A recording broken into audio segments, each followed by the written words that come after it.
was a long time ago when I was only 6 years old.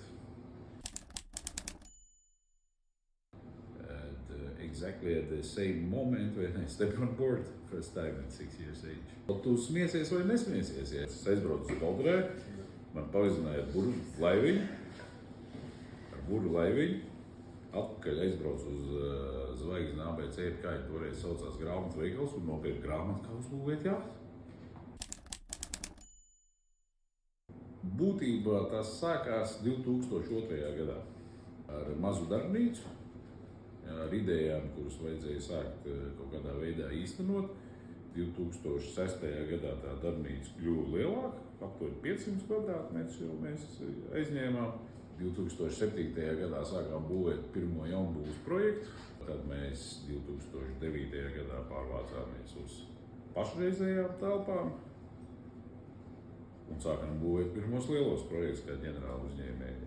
Un pirmie projekti bija 2 lieli restorāni klases upes kuģi.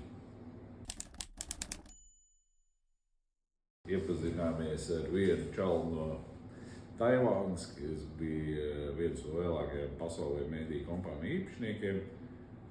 Viņi man palīdzēja salikt kopā vārdā Latitūde 3 galvenos nosacījumus. Lai nosaukums būtu saistīts ar jūru, lai nosaukumā būtu kaut kas no vārda Latvija un no attieksmes, kāda mēs esam, kāda laba un tā.